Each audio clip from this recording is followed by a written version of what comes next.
পলাতক যে স্বৈরাচার, তারা কিভাবে দেশের প্রত্যেকটি প্রতিষ্ঠান, যে কোনো প্রতিষ্ঠানের কথা আমরা উল্লেখ করি, সেটি শিক্ষা ব্যবস্থা হতে পারে, সেটি মানুষের স্বাস্থ্য ব্যবস্থা হতে পারে, সেটি মানুষের কর্মসংস্থানের ব্যবস্থা হতে পারে, সেটি বিচার ব্যবস্থা হতে পারে, সেটি সিভিল অ্যাডমিনিস্ট্রেশন হতে পারে, পুলিশ অ্যাডমিনিস্ট্রেশন হতে পারে, প্রত্যেকটি প্রতিষ্ঠান, বিদ্যুৎ সেক্টর হতে পারে, প্রত্যেকটি প্রতিষ্ঠান ধ্বংস করে দিয়েছিল তারা।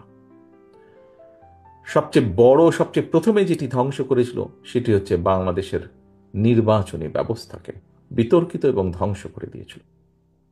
বাংলাদেশ জাতীয়তাবাদী দল এবং এই দলটি যে সকল রাজনৈতিক দলকে সাথে নিয়ে বাংলাদেশের মানুষের অধিকার প্রতিষ্ঠার আন্দোলনের সংগ্রামে ছিল, আমরা সকলে বিশ্বাস করি যে যেই প্রতিষ্ঠানগুলোকে ধ্বংস করে দেওয়া হয়েছিল, সেই প্রতিষ্ঠানগুলোর আমাদেরকে মেরামত করতে হবে। এবং যেহেতু আমাদের রাজনীতি হচ্ছে বাংলাদেশকে ঘিরে, বাংলাদেশের জনগণকে ঘিরে, আমাদের রাজনীতির সবচেয়ে বড় পুঁজি হচ্ছে এই দেশের জনগণ।